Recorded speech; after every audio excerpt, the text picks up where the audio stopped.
A busca pelo sentido da vida é uma coisa que intriga a humanidade, acho que desde quando o homem estava no tempo das cavernas, né? Por que nós estamos aqui? Qual a finalidade de tudo isso? Por que nós existimos? Por que nós falamos, pensamos? Por que tudo isso existe ao nosso redor? Qual a finalidade? Qual o sentido da vida? Eu costumo pensar que existem duas questões que estariam relacionadas ao sentido da vida, né? Uma seriam as condições que são necessárias para manter a vida, né? Essa condição permitiria que o propósito da vida fosse realizado, né? A outra questão, que pode ser considerada a questão maior, mas depende dessa questão, é a razão pela qual a gente vive. Ou seja, qual o propósito da nossa vida? O que é que justifica a nossa existência? Então o homem precisa buscar constantemente esse sentido para se manter vivo. Porque se ele perder essa noção ou essa esperança de encontrar o sentido da vida, ele está acabado. Eu não busco o sentido da vida, eu busco um sentido para a minha vida. Evidentemente que a vida implica em tempo, né? E o tempo é um recurso limitado na nossa vida. Então, por isso, a questão do tempo está intrinsecamente relacionada também à questão da vida. Quer dizer, quanto tempo nós dispomos para realizar o nosso propósito. Aí depois vem a questão da realização, quer dizer, o que nós queremos realizar? Como nós queremos aproveitar a oportunidade de estar vivos para realizar algo que transcenda a nossa própria vida? Cada um tem um sentido para viver. O que há de comum no sentido da vida, no sentido que todo mundo tem, é que a gente está aprendendo o tempo todo. O tempo todo a gente está aprendendo. Quando eu era menino, o sentido da minha vida era o quê? Ser militar como meu pai. A minha avó uma vez me perguntou o que você quer ser quando crescer. Eu devia ter uns 8 anos. Eu falei, motorista de caminhão, que eu tinha loucura por estradas. Mas eu já percebi que existia uma expectativa, que foi um impacto eu falar que queria ser motorista de caminhão para minha família. Na minha família não tem motorista de caminhão, todo mundo tem curso superior, né? Então já se criou uma expectativa. E aí eu fui procurando os sentidos que me ofereciam. A vida oferece sentidos para você, vai por aqui, vai por ali. E fui reparando que esses sentidos não me satisfaziam. O que é que ela veio fazer na vida, né? Qual é a tarefa, ou qual é a missão que ela tem, o que ela atribui a si mesma na vida, né? Isso está relacionado com o sentido da vida dela, né? O que ela se propõe a fazer, né? O que ela acha que ela deve fazer aproveitando a oportunidade dela estar nesse mundo, que ela não sabe se vai voltar aqui outra vez, né? Então assim, o que ela vai aproveitar que já está aqui e vai fazer e que vale a pena? Essa é uma pergunta. Outra pergunta seria o seguinte: exatamente como ela vai fazer isso? Né? Como é que ela vai realizar? Se ela tem um propósito, se ela tem claro para ela um propósito de vida nesse mundo, de que modo ela vai fazer isso, né? Essa é importante, né? Qual o primeiro passo? Por onde ela vai começar? Ou melhor, o que ela já tem, né? Que ela vai aproveitar para começar a fazer esse processo, né? E que você vai utilizar para fazer a transformação que você quer, né? E a terceira questão é a estratégia que você vai usar, né? O modo como você vai usar os recursos que você já tem para chegar no resultado que você quer, né? Que no nosso caso aqui, a gente está falando de uma forma muito ampla, seria a realização da missão de vida da pessoa, né? Então assim, a gente na verdade precisa ter essas três coisas, né? Se você não tem uma missão de vida, né? Eu acredito, não sei, não posso falar pelas outras pessoas, mas se eu não tivesse uma missão de vida, eu me consideraria uma pessoa vã. eu me consideraria que a minha vida não tem sentido, porque eu não vim fazer nada aqui, né? Então a vida não tem sentido. Eu acho que se a vida da pessoa não tem sentido, fica muito fácil a pessoa não dar valor à própria vida, né? Então assim, a vida precisa ter sentido, precisa de uma finalidade, né? Precisa ter um foco no futuro, né? Um lugar onde você querer chegar, né? E tá, mas é óbvio que para realizar isso, né, tem que começar por algum lugar. E aí a gente só pode começar por onde a gente está, né? E também é o seguinte, que é a terceira questão, você precisa de uma estratégia que permita, né, que faça o link, que faça a conexão do ponto de onde você está, ou dos recursos que você tem, né, para fazer a conexão entre os recursos que você tem com o resultado que você pretende. Então, enquanto ele está nessa busca do sentido da vida, do sentido de estar vivo, ele está se impulsionando, ele está crescendo, ele está evoluindo, ele está indo para frente. Então ele não pode perder. Será que nós vamos encontrar, como se propõe esse seu documentário, encontrar o sentido da vida? Eu não sei. O sentido da vida para mim pode ser diferente do teu, pode ser diferente de quem está sentado em casa agora. Cada um tem que buscar o seu sentido da vida. Algo que faça sentido para você mesmo, para a sua sociedade onde você vive, para a sua família, para que você se sinta bem dentro desse ambiente, né? E eu fui buscando sentido, tentei me enquadrar de todas as maneiras, eu tentei ser militar, fui militar, fiz concurso, entrei e percebi que ali não era o meu lugar. Ali era muito triste. Na verdade, você tinha que abrir mão da sua consciência e cumprir ordens cegamente.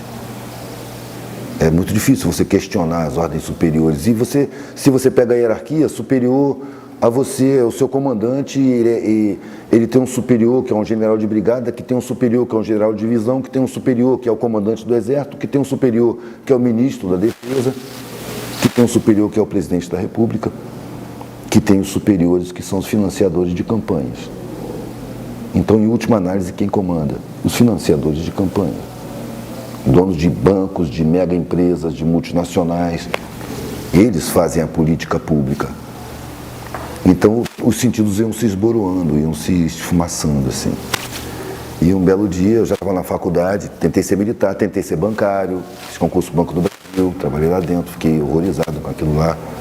Você deixa de ser uma pessoa, você passa a ser um parafuso, uma porca, uma peça altamente substituível. E a sua vida fica sem significado nenhum, além de você criar seus filhos, envelhecer e aposentar e morrer. É muito pouco para querer da vida, é o que eu dizia na época, é muito pouco para querer da vida. Eu queria alguma coisa que tivesse sentido mesmo, alguma coisa que me satisfizesse, satisfação em viver. Esse é o segredo, busquei satisfação em viver. E as satisfações que o mundo me apresentou eram todas satisfações falsas. Era usufruto material, não era satisfação real. Satisfação está quando você percebe que sua existência é útil a várias pessoas, à coletividade. A sua presença faz bem. A sua ação, o seu trabalho cumpre uma função. Aí você tem satisfação em viver. Mas a satisfação que a publicidade apresenta, no massacre publicitário criminoso, é só satisfação de ânsias materiais, que nunca satisfazem. O cara quer um consumo material, ele vai lá, quando ele luta, quando ele consegue, já não satisfaz mais. Em pouco tempo ele está enfastiado daquilo, já precisa de uma outra satisfação material. E vai de ilusão em ilusão, até quando chega a velhice, se chega. E ele começa a não ter mais tanta satisfação material assim no usufruto. E ele começa a perder funções e começa a ser obrigado a refletir na vida que ele viveu. Aí, eu acho que é o momento mais doloroso, quando você percebe que você viveu uma vida sem sentido. Que o sentido que você deu à sua vida é falso. Não satisfaz. Está ficando velho, está acabando a vida, e agora? Muitas vezes você até atropela os afetos para poder ter essas satisfações. Para você crescer, fazer uma empresa, deixa os filhos de lado. Deixa os afetos de lado. Se torna competitivo, isso é uma indução. Me apresentaram um mundo que é uma arena competitiva, onde todo mundo é inimigo de todo mundo. E eu não acreditei nisso. Eu fui atleta quando era moleque, até o exército eu fui atleta. E participei de muitas competições, ganhei muitas competições. E no decorrer dessas competições eu comecei a perceber que a tristeza do derrotado me afetava. Estragava a minha vitória. A minha alegria em ter ganhado se estragava ao ver a tristeza que minha vitória tinha causado, às vezes em mais de um. Então eu percebi que eu não gostava de competir. Não gosto de competir. E aí me apresentou uma vida onde você tem que competir. E se eu não quiser?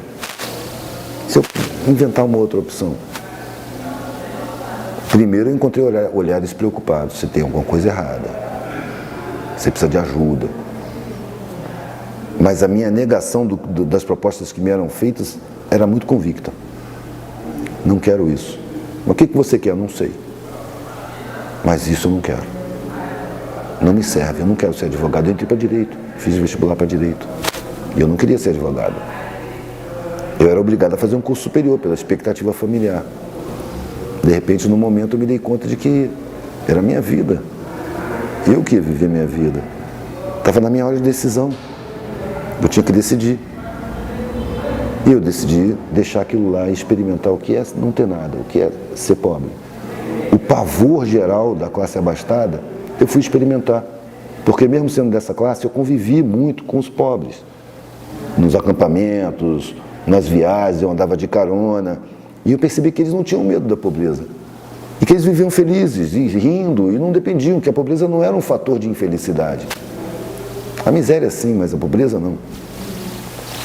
Então eu resolvi não ter nada, para tentar entender o mundo. Porque para mim o mundo não fazia nenhum sentido.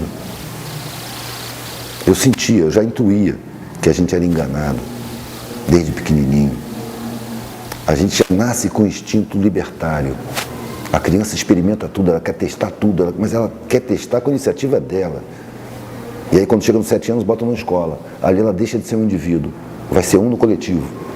Agora você vai fazer o que você não gosta. Todo mundo vai aprender matemática. Agora todo mundo vai aprender português. Você fica na fila, um atrás do outro. Isso é controle.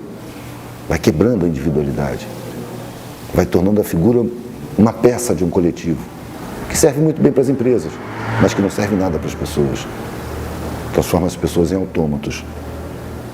Tem até um filme a respeito disso, Educação Proibida, que compara um refeitório de uma escola de crianças, o refeitório de uma fábrica e o refeitório de uma cadeia. Bota os três assim. E o comportamento é o mesmo. A mesma fila, um atrás do outro, quebrando as individualidades. Eu digo o seguinte, uma marca profunda da sociedade que nós temos é a contradição. E a primeira contradição que existe é essa, né? A apologia ao individualismo que não respeita a individualidade. Né? Quando interessa, é dizer assim, ó, seja individualista, busque os seus interesses, né? Vá competir com seus iguais, né? Mas não diz, você é único, você tem que ser considerado como uma pessoa única, você tem que ser respeitado como uma pessoa única, você é um indivíduo, né? Você tem capacidades que são únicas. Então, quando a gente tem uma coisa que é única, a gente não joga fora. Né? Se no todo da sociedade as pessoas forem reconhecidas como únicas, então elas são preciosas, elas são insubstituíveis, então elas têm que ser tratadas, né? Elas têm que ser valorizadas no sentido de não desperdiçar a qualidade única que ela tem. Falar sobre o sentido da vida é a mesma coisa que falar sobre Deus. Como nós vamos falar sobre Deus? Porque Deus é a fonte da vida. Pelo menos assim, quase todas as tribos, religiões de todo o mundo consideram que existe um ser superior. Então falar sobre o sentido da vida é muito complicado. Eu prefiro falar sobre a busca pelo sentido da vida. Essa eterna procura do ser humano. O ser humano está sempre em busca do que, por que eu estou aqui? Por que eu vivo? Por que existe tudo isso ao meu redor? Quem criou isto? Qual a finalidade de eu ter uma família, de eu ter um trabalho? O porquê eu nasço, cresço, caso e depois vou morrer lá na frente? Por que isso tudo? Então o homem, ele vive numa eterna busca pelo sentido da vida. E essa busca é que mantém ele vivo, por incrível que pareça. Porque a partir do momento que a pessoa perder o interesse em buscar um sentido para essa vida, ele já está na beira do caixão, né? Ele já está pronto para entregar os pontos. Espiritualidade não depende da religião, né? A religião sim depende da espiritualidade, mas o próprio nome religião já é pretensioso. Você vai se religar porque você se desligou, você teve poder para se desligar do seu Criador. Será que é um Criador mesmo? Será que é um Criador antropomórfico que manda você para o céu ou para o inferno? Será que ele é um ser assim, em formato de homem? É um pai? Tem gênero gênero masculino? Eu acho que isso é uma redução. A humanidade está no pré-primário da espiritualidade, me parece. Eu exerço minha espiritualidade na minha vida material. A espiritualidade é importantíssima na vida de qualquer ser humano. Eu não estou falando, no caso, de uma religião, de uma congregação, de um credo, mas o fato de você se conectar de alguma forma com a espiritualidade, com Deus, com Jesus, com Alá, ou com aquele que você considerar aquele que você acreditar. A espiritualidade, ela está ligada ao ser humano desde os tempos dos homens das cavernas. Mesmo os índios, uma tribo no meio da Amazônia ou lá nos confins da África, você vai encontrar a espiritualidade sem nenhum ter feito contato entre si. Isso já faz parte do ser humano. Ele sabe que existe algo além dele. Ele sabe que existe um Criador ou alguém que controla tudo isso ao redor dele. E é importantíssimo que o ser humano também faça essa ligação com essa espiritualidade, seja de que forma for. Eu considero que essa ligação com a espiritualidade não precisa ser num determinado local, seguindo determinado ritual para você conseguir fazer contato. Basta você fazer por pensamentos. Por pensamento, pela oração, por uma concentração, pela meditação, você já está em contato com a espiritualidade. Isso vai te dar equilíbrio, isso vai te dar esperança. Esperança de saber que tudo que você está fazendo aqui, tem feito até agora, não está sendo em vão. Que isso vai servir para o teu progresso. E que quando você se for, quando a idade te chamar, ou alguma doença, um acidente, você vai tranquilo, porque você sabe que a vida continua para o lado de lá. Então isso é importante. Eu sinto a relação com os invisíveis, com a invisibilidade, com as dimensões, eu não sei como definir. Eu sinto que eu me relaciono. Quando eu sinto bons sentimentos, eu tenho boas relações. Quando eu sinto maus sentimentos, eu tenho mais relações. A gente se comunica com a espiritualidade pela carne, pela vibração pessoal, pelo seu sentimento, pelo seu pensamento, pela sua visão de mundo, pelo seu temperamento. Você se comunica com a parte abstrata do ser, o tempo todo, o tempo todo. Agora, eu olho a minha volta, eu estou na matéria, eu estou vivendo na matéria. Aonde que eu vou exercer minha espiritualidade? É na matéria. Eu vejo os caras fazendo louvações e rituais e tal, e depois eu vejo o cara no mercado maltratar uma pessoa, tratar com arrogância, com superioridade, com distância. Eu vejo a espiritualidade das pessoas no seu dia a dia, no seu cotidiano, não é nas louvações, nem dentro dos templos. É como é que você trata seus semelhantes? Como é que você reage diante das dificuldades, dos aborrecimentos, das perdas, dos imprevistos? Ali você vê qual é da sua espiritualidade. Não é louvando uma entidade, o Criador do Universo. Rapaz, a gente não conhece o Universo. A gente vive num planeta que pode ser considerado uma poeira cósmica, em volta de uma estrelinha anã, das menores da nossa galáxia, que tem 200 bilhões de planetas. E já contaram 200 bilhões de galáxias, todas com centenas de bilhões de estrelas. Sistemas solares com estrelas supernovas, duplas, milhares de planetas em volta. A gente está num sisteminha que tem 8 planetas. Uma estrelinha insignificante na periferia de uma galáxia das mais simples. E daqui a gente quer estar em contato com o superior do universo, determinar quem criou isso daqui, o que Deus gosta, o que Deus quer. É muita pretensão. É muita pretensão. Se a gente der atenção ao sentimento, a gente sabe o que deve fazer e o que não deve fazer. Sabe? Eu tenho prazer quando alguma pessoa é beneficiada com a atitude minha. E eu tenho um desprazer muito grande quando alguém se é prejudicado com a atitude minha. Dessa forma eu estou exercendo minha espiritualidade.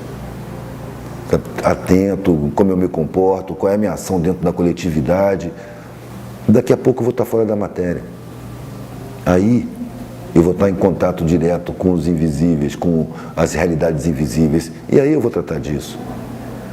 Por enquanto, o que eu vejo é pessoas dispersarem para uma área imaginária e ficarem vacilando no seu dia a dia, no seu convívio cotidiano, com os mais próximos e com os mais distantes também. Eu acho que espiritualidade a gente vê no comportamento da pessoa, no temperamento, não é na religião. Religião vai religar o que com quem, cara? Uma galinha se desligou da divindade? Não, não se desligou, ela só não tem consciência. O ser humano é a mesma coisa. Então, quando ele toma consciência de que está em relação com outras realidades não físicas, ele já começa a querer explicar essa realidade não física toda. Já começa a arrumar solução. O que a religião faz? Ela concebe o inconcebível, explica o inexplicável e impõe sob ameaça. Ou você acredita ou você vai para o inferno. Deus vai te castigar. Parece criança, né? É criança. Eu acho que, de certa forma, isso é muito útil na nossa infância espiritual.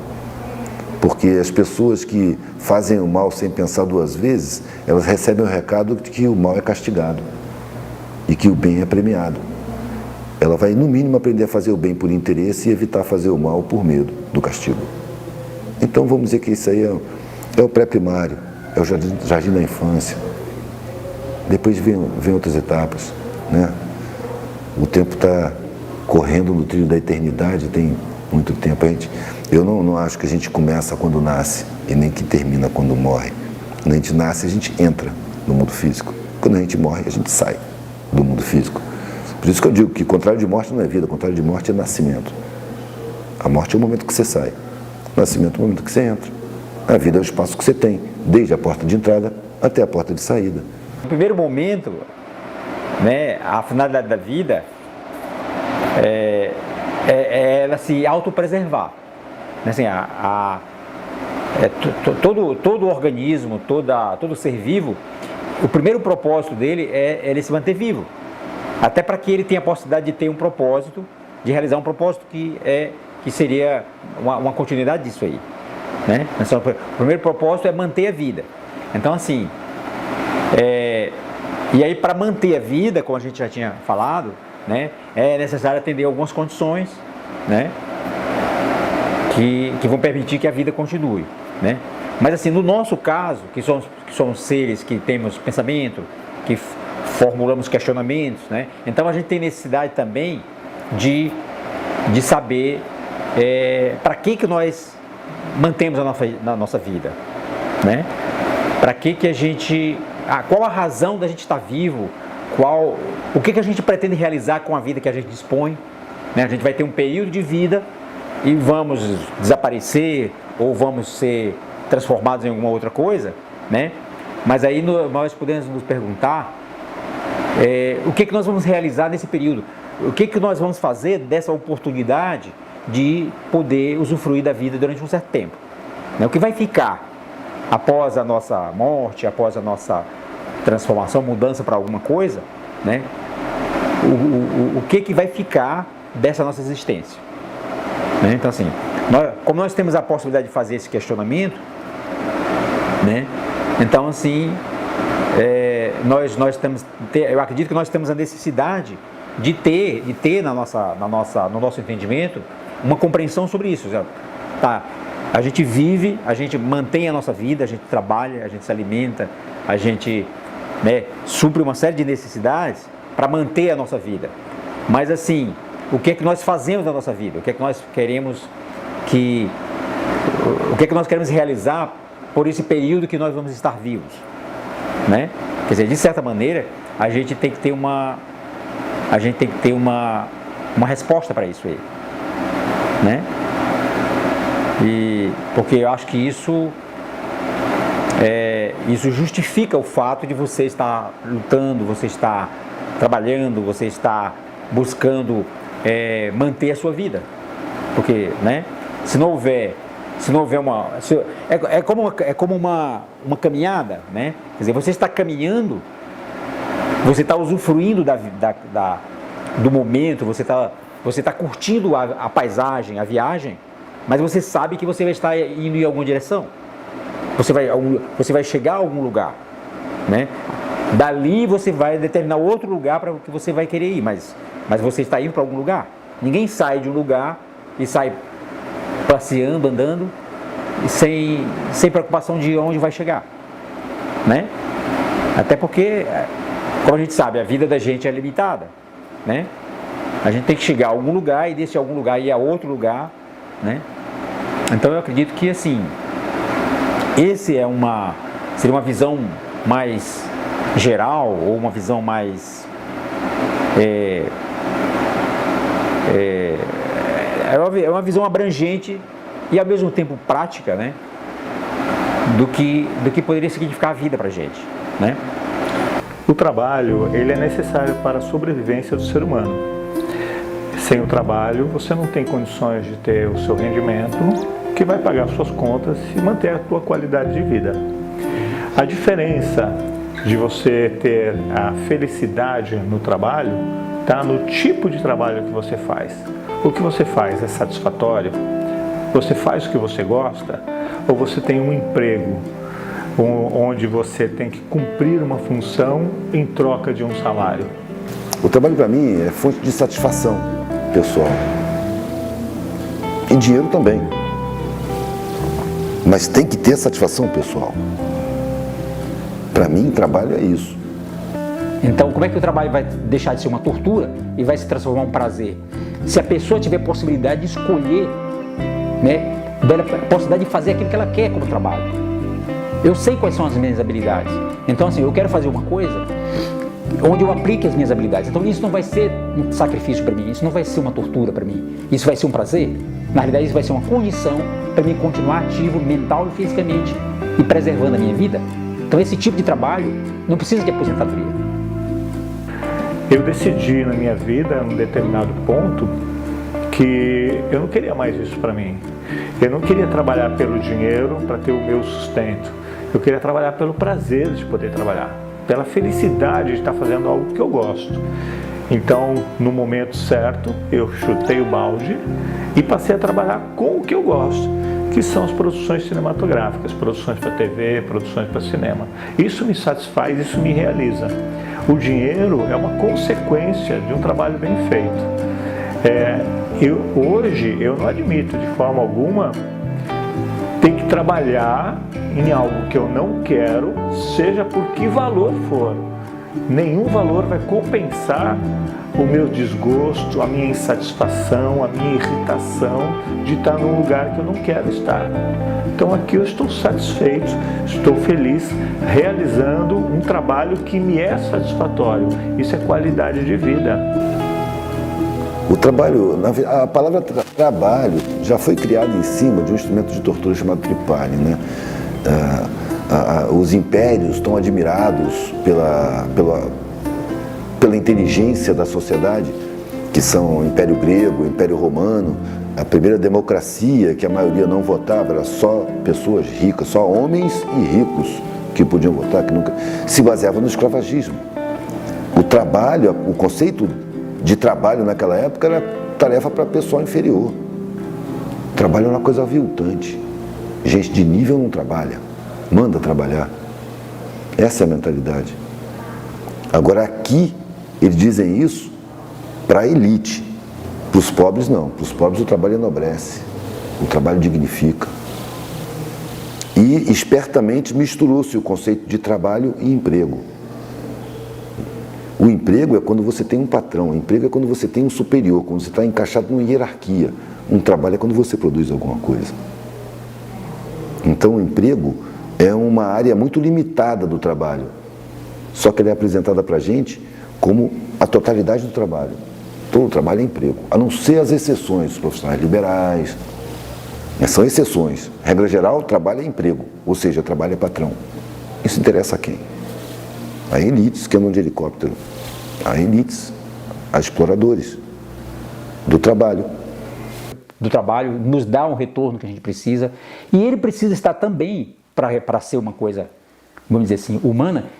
O meu trabalho tem que produzir alguma coisa que faz bem a outras pessoas, que supre a necessidade de outras pessoas.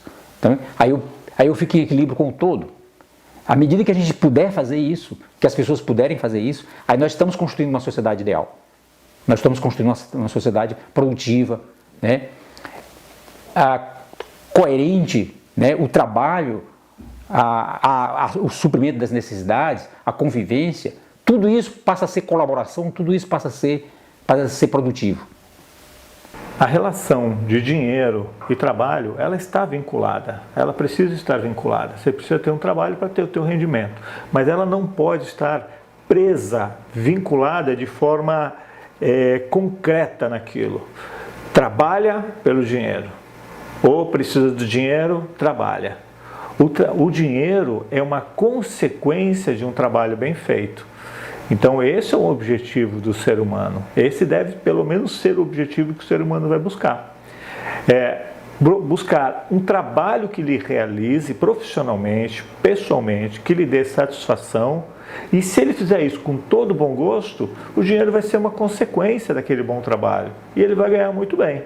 Se ele estiver fazendo apenas pelo dinheiro, que satisfação ele vai ter? Nenhuma, só frustrações.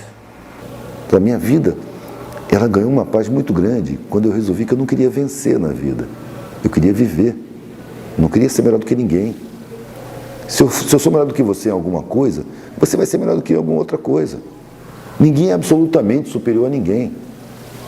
A gente tem coisas melhores e coisas piores. Atitudes, sim, podem ser melhores ou piores. Ideias podem ser melhores ou piores. Mas pessoas, não existe essa superioridade que foi criada. O sentido se fez por si, é isso que eu estava falando mesmo. Eu vendo as coisas, eu comecei a formar opiniões.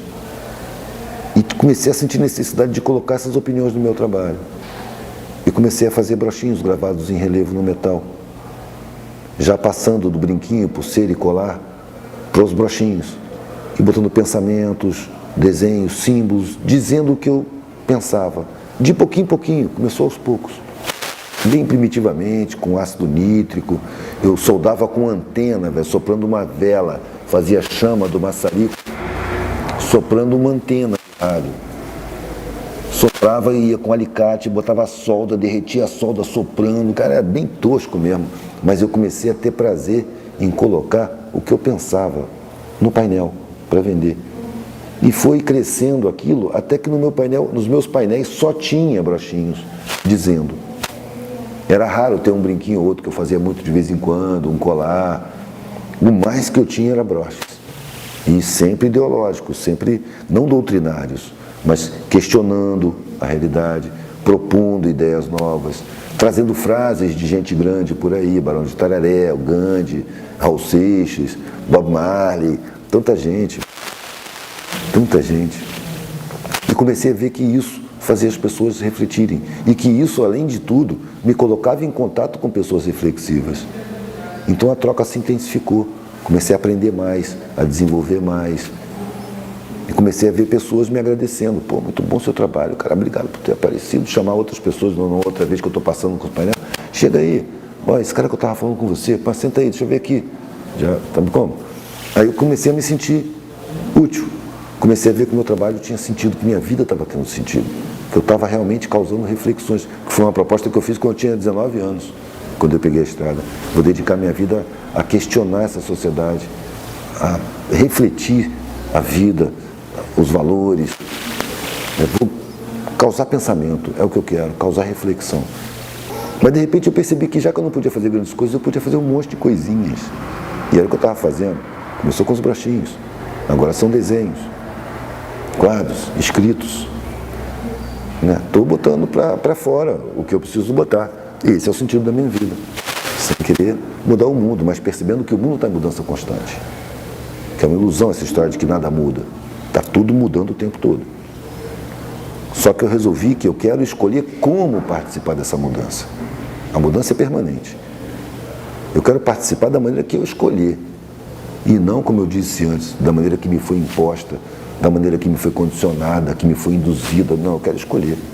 Então, para eu escolher, eu tenho que fazer um trabalho interno e descobrir dentro de mim os condicionamentos que o mundo já me impôs desde pequenininho, porque ninguém está isento. A publicidade é massacrante, está aí 24 horas por dia. Os caras trabalham com psicologia do inconsciente, botam lá dentro da gente valores. onde você começa a considerar muito mais o que os outros estão vendo de você do que o que você é. Você começa a se preocupar mais com a sua forma do que com o seu conteúdo. E começa a esconder o conteúdo quando ele é podre, para ninguém ficar sabendo. Em vez de você se trabalhar, em vez de você se desenvolver, se reciclar, se melhorar. Né? Houve essa inversão. E isso fragilizou. E fragiliza a vida das pessoas por aí. Quando você percebe que os olhares preconceituosos geralmente são portados por pessoas muito desinteressantes, aí você já não se incomoda tanto que as pessoas te marginalizem. Os que te marginalizam não interessam. As pessoas que eu procuro, elas não levam em conta a sua forma, elas levam em conta o seu sentimento, seu pensamento, sua visão de mundo, seu temperamento, seu caráter. São pessoas muito mais interessantes do que essas que vivem julgando. As pessoas que têm mais facilidade em julgar o outro são as que têm menos dificuldade de se julgar a si mesmo. As pessoas que apontam as falhas alheias são as que têm mais dificuldade em trabalhar as próprias falhas. Então essa busca mantém o cara sempre em evolução, sempre buscando crescer, aprender coisas novas, conviver bem em harmonia com a família. Ele vai estar sempre buscando essas coisas novas. Mas o que é realmente o sentido da vida? Ele se baseia no quê? Para mim ele se baseia em alguns fatores, porque para mim pode ser diferente de você, pode ser diferente de um outro amigo, pode ser diferente de quem está em casa. Para mim o sentido da vida diz ser feliz. Se você não for feliz, não adianta você estar casado.